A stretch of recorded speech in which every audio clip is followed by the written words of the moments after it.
Good morning. Welcome back to the Broadcast Retirement Network. This is BRN Weekly for Saturday, February 3rd, 2024.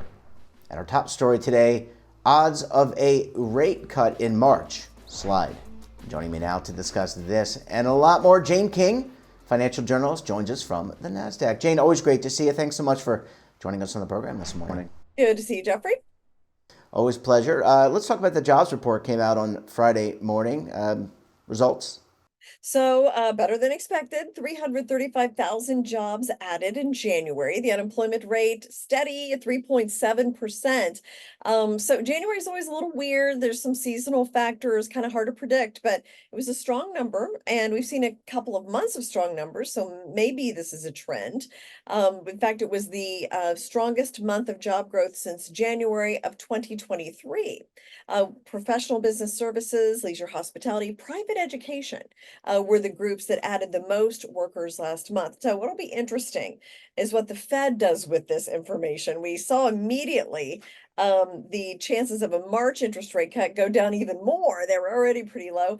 And the chance of a May interest rate cut also is going down after this jobs report today because the wage number was strong.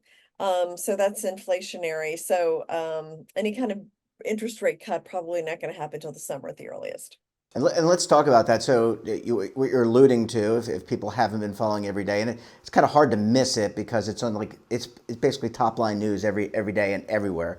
But the Fed, I think the Fed kept rates steady and said that it's looking at the March rate, but it really put into question, as you're saying, whether or not they're actually going to do a rate cut, which I think kind of set the market, which was expecting a rate cut, into a little bit of a tizzy. Well, we also had that same day worries about regional banks again. New York Bank Corp was a problem. There was disappointing earnings from Google, so it was kind of one of those perfect storm days. We sold off a big rally the next day. But I mean, unless something drastically changes, we're probably not looking at any Fed change in interest rates through May. And it seems like the market now has accepted that.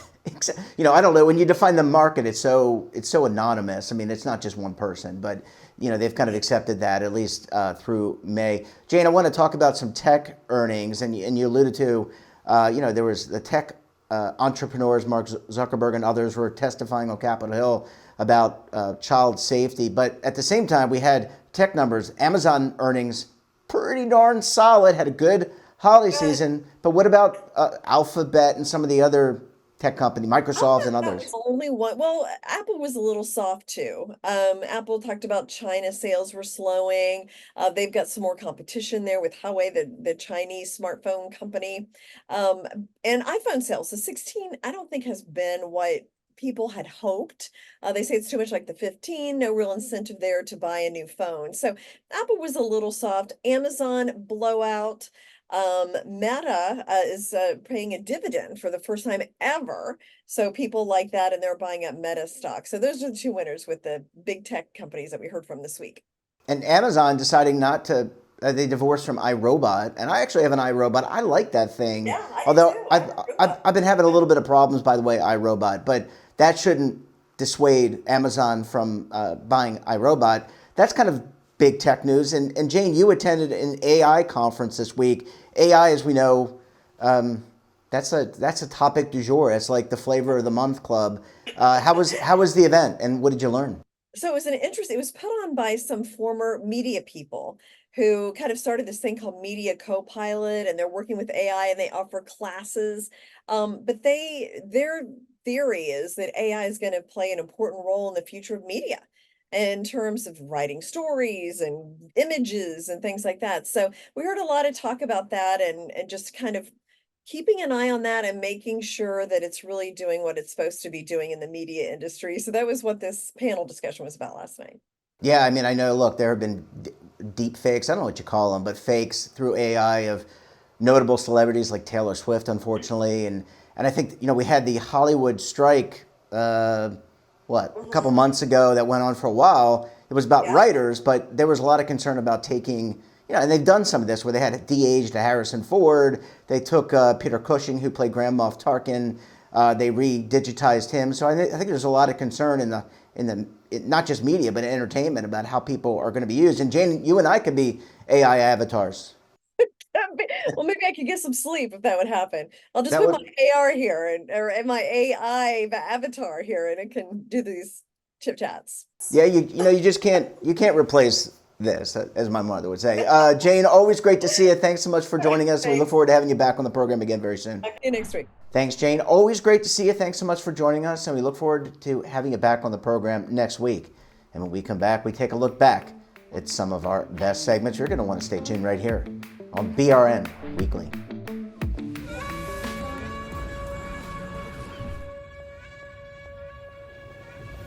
Imagine a new television network that will make you richer, healthier, and in control of your financial future.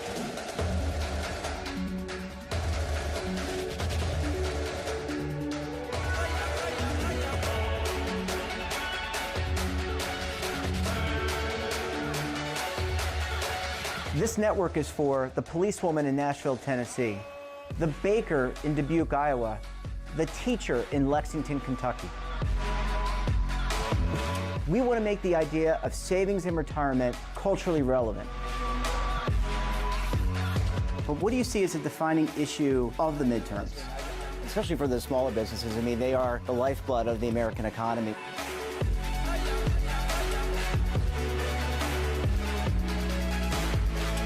Featuring exclusive interviews, current affairs, and docuseries. 33 years old, you retired early. The philosophy is money only matters if it helps you live a life that you love. But you got to start thinking about retirement as soon as you get in. The Broadcast Retirement Network will drive very high engagement with premium partnerships. So this isn't retirement and savings for your parents or grandparents. This is for all Americans. And we're going to change the way you think about money.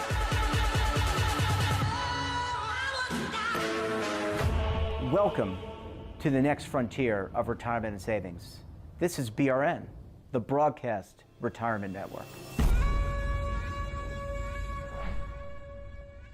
Welcome back. It was another great week of shows with great topics and, of course, great guests. We kicked off the week with a look at transitioning from a Super Bowl champion to a successful entrepreneur. Let's take a look. I've always been a pretty good student and always took my schoolwork pretty seriously. And I grew up in a very learned environment. You know, my stepdad is a PhD. My dad worked for the Nigerian government, has a master's degree. My mom was a teacher. She has a master's degree. I grew up on the UC Santa Cruz campus while my dad was doing his doctorate program there. And if I didn't get B's or higher, you know, I wasn't allowed to play sports. And so that rule applied to me, my brother, and my sister. And so when I retired, I jumped headfirst into human performance. I became a certified nutritionist, personal trainer, owned my own training facility in La Jolla back in San Diego. I went to San Diego State. And as I evolved in that box, so to speak, I realized that box was kind of cramping me in. And what I mean by that is around 2010, 2011, 2009 was the rise of wearable devices, and technology started to permeate the fitness space. And I got excited about that. I've always been an analytics and data guy. And when I started to see that metrics around my human performance, biometric data, was telling me something about my performance and my health, I was all in. And I met my kid's mother while I was playing for the Ravens. We never got married, but we're great friends. We've been co-parenting now for 20 years.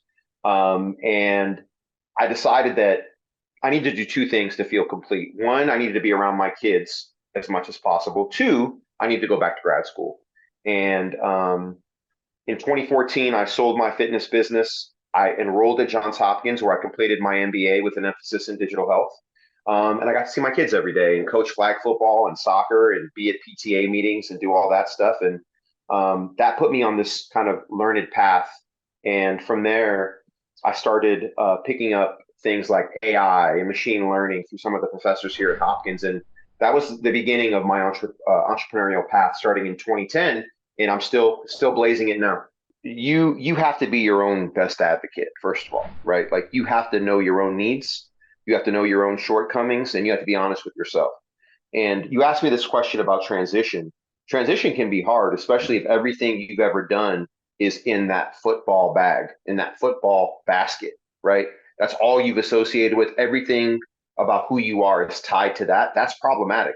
And I don't think anybody grows up trying to be one dimensional, but ultimately we get put in that box because people have expectations of us. They tell us how great we are. Almost everything that we do is rooted in preparing and prepping for football season.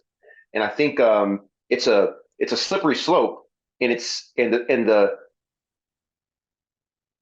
kind of the incline or the arc of that slope is different for everybody. I was always pretty, rooted 2 feet on the ground. I've had to work really, really, really hard for everything I've got. I wasn't a first round pick. I wasn't even drafted. I went to junior college. You know what I mean? Like you name the hardest path, I took it.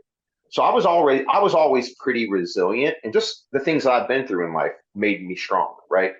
So the transition in comparison to other things that I've done that are difficult, it was still hard, but it wasn't as hard as it probably was for some. And so I think that for me, over time, I never wanted to be limited by the past or by anyone's expectation. It was always about me kind of thinking forward, being self-aware, and understanding that I'm still pretty young. There's a lot of things that I still need to do.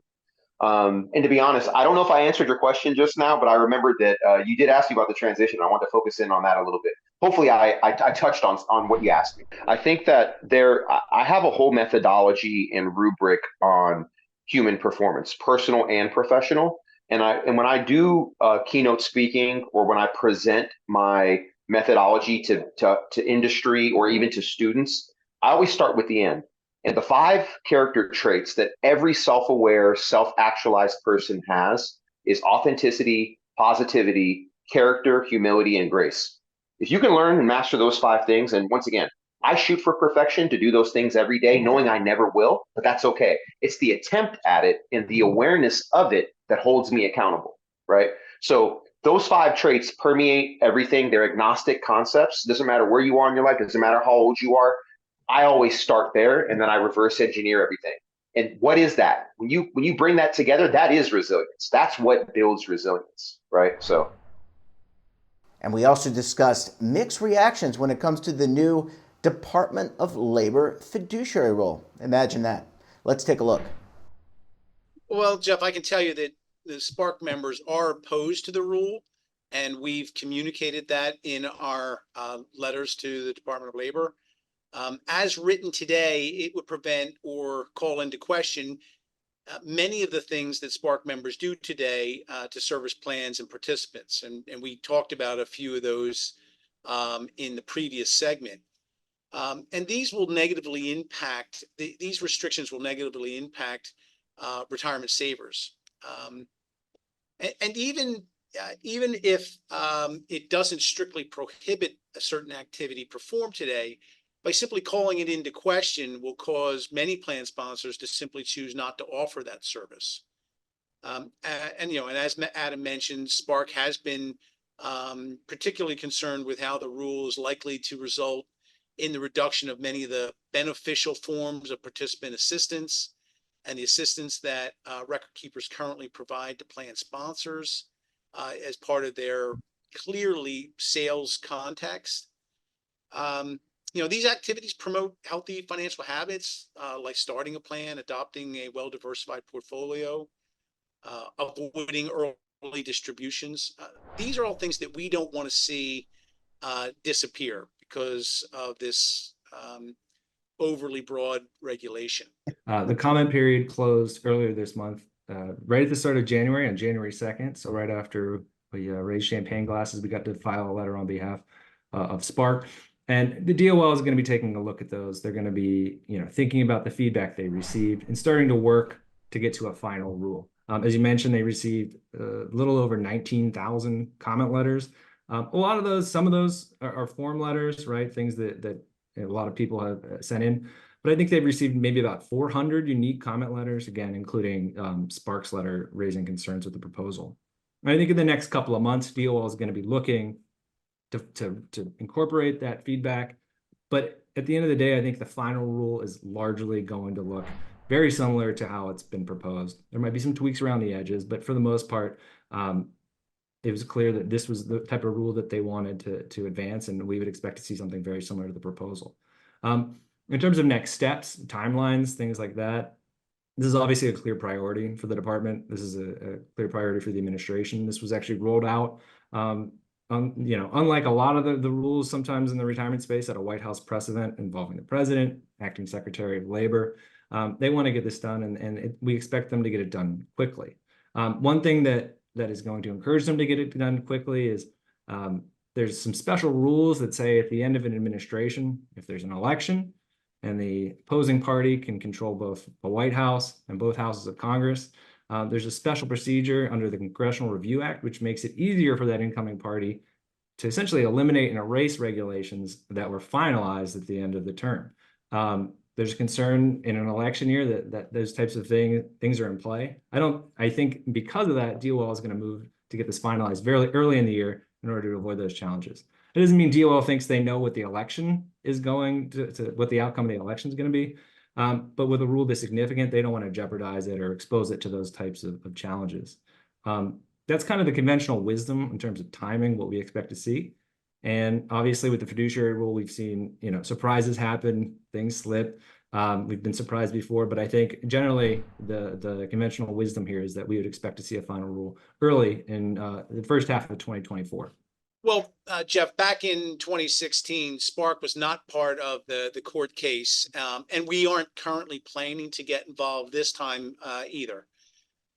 However, we are seeing firms and other trades line up with the intent to sue the Department of Labor to try to stop this change. I guess the one thing that's different from 2016 is that the court challenge the court challenge from 2016 is now precedent, and I suspect that this case will find its way back into the Fifth Circuit, and that rule back then was invalidated. So I suspect that a lot of the groups that are planning to fight this in court are probably feeling pretty confident of their chances.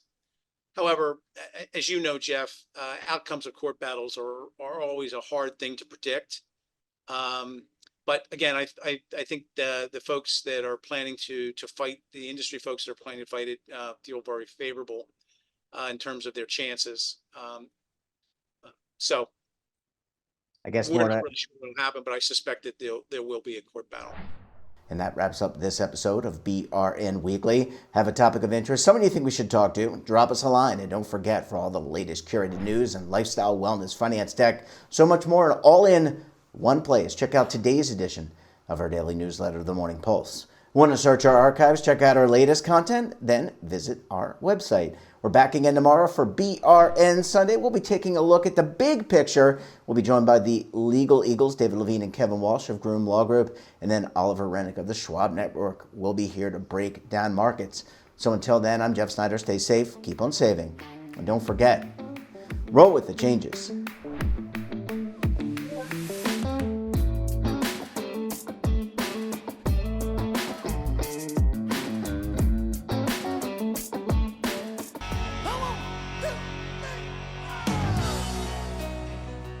Now is your opportunity to co-create content around any topic on the First Lifestyle and Wellness Network. Reach a global audience through our platform and co-own exclusive branded content. All of our programs are available on demand and also as audio-only podcasts, so you can take us on the go. Broadcast Retirement Network, available anytime, anywhere, and on any device.